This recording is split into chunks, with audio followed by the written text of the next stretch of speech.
Hi, Commander Runningcloud here. Well, it's Sunday, so we made it to the beginning of another week. Hooray for us. And I'm here, got the door open. The air quality is better with the door open, so that's a good thing. I want to get my broadcast in before Courtney Brown does his live. He's doing a live. He's doing a live show. Foxy's enjoying some fresh air out there. He just got accidentally stepped on by somebody walking by. Somebody important walking by. Anyway, having a hard time because the bioweapons are reactivating in my ears, and I listened to a lot of healing frequencies last night, and that gave me a big headache. Anyway, that's enough about me and my health situation. Well, they're also going after new teeth. So, I'm getting new teeth being threatened. So these bioweapons that Marcus Smith and Kedra Smith deployed on me, they're really teaching me a lesson in how important it is to be aware and to protect yourself against domestic enemies. And I guess we'll be having a lot of those with the border people. And I heard today, I found this website called the Nibirian Council when I was looking for information about Nibiru and is it real? Is it really a catastrophic threat? Because who knows? Nobody's seen it yet beyond logic. No one has seen it yet. But anyway, the Nibirian Council sent out an email today that NATO, about a story on Rumble from 107 and somebody else about NATO and Russia having a conflict. And it just reminded me so much of the World War II con job that was run on the people of the world that are not European. If you were going to save a people from genocidists, okay, you've got people just devoted to genocide of an entire race of people.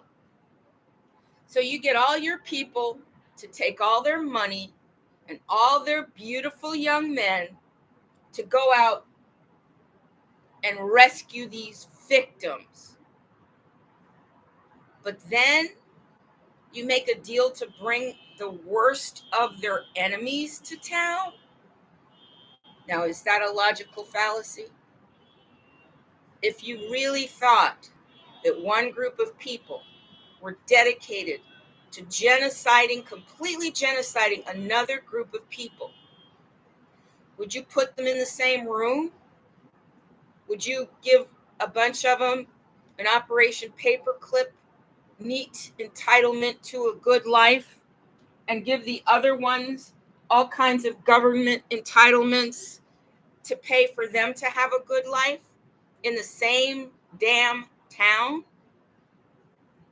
No, you would not. You would not. You would not. You would not.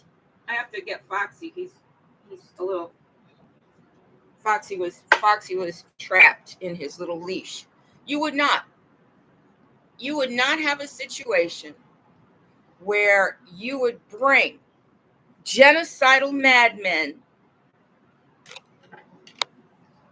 into the same environment where you've brought people that you've saved from them. Well, when you're looking at Russia, look at the same thing. Russia used to be multiracial. I remember this from when I was a child.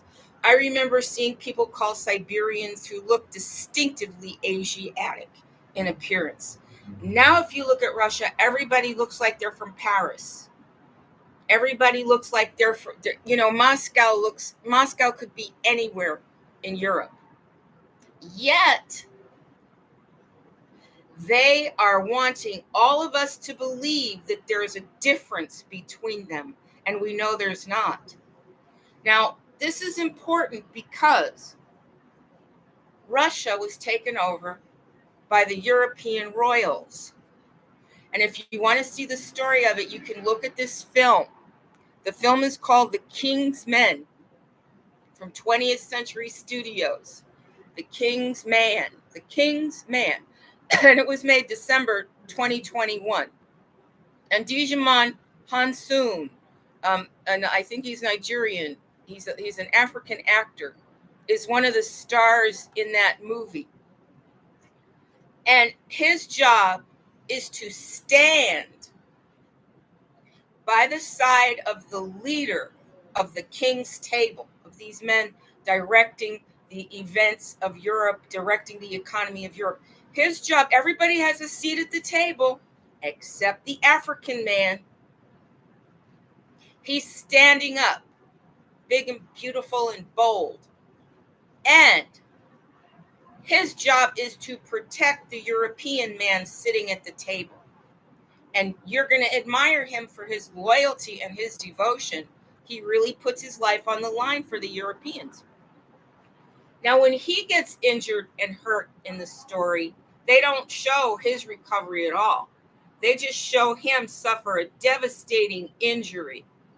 And then he just disappears. And we get to see the Europeans recovering and the Europeans suffering. And, you know, we have compassion for the Europeans. And then suddenly he reappears, totally healed, smiling, and ready for service. Even at the end of the movie, he doesn't get rewards for what he's done. Even at the end of the movie, he's standing away from the table by the side of the European. Okay?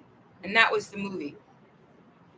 Now, we have people that make movies and who have the power to distribute movies are mostly the same race. They're mostly the Europeans. And even when they use an Asian man as an arch enemy and give him blue eyes, so he reminds you of the Blue-Eye Samurai, you know. So if they make a movie with a robot that has a European face and a robot that has a black face, and these are the enemies in the movie, aren't they just deploying brand new stereotypes? But that's kind of, I'm going to go into that maybe a little bit later. For now, I want everyone to understand that Russians are Europeans, and Europeans believe in race. Hegel, the German, made everything simple so it could travel very easily. Black is bad, brown is bad when it's the color of your skin, pink is good. Pink is good. So they set out the whole dialectical binary that says racism is good. Now, do you know how easy it is when you walk into a place and you know who your friends and enemies are just like that? Just by looking at their race? Well, that's the way European culture travels. It travels using racism. Okay? So as you see the Europeans in the news and in public influence ramp up a conflict between the Europeans in NATO and the Europeans in Russia, I want you to remember World War II and what you got out of World War II.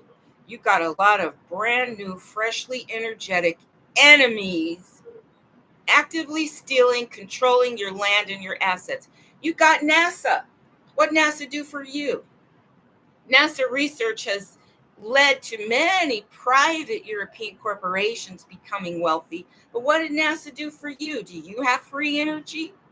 Do you have any improvements over the 1960s that are worth talking about? No, you don't. You do not. In fact, the quality of your life has gone down, down, down, down, down. So I was reading through the African news sources on YouTube. I was listening to them talk about how Russia is coming in And this is all that I can say. When you are creating contracts to get technology, be sure that you have written in the time that they go away. Okay? Go away. The time for foreign investors should be coming to an end, because what we found is that the foreign investors don't care about you and your kin. They don't care about your family. They don't care if they dump poisonous electrical vehicle batteries right in your backyard. They don't care about dumping uranium in your water source. In fact, they'll put fluoride in your water. They'll add elements that make your hair brittle and coarse into your water. They'll sabotage your water before they will protect you. So as the Europeans are ramping up, pretending that Russia's their enemy, I want you to remember good cop, bad cop. And I want you to remember what happened after World War II. The Germans in America got very wealthy. The Jews in America got very wealthy. My family, we got genocide.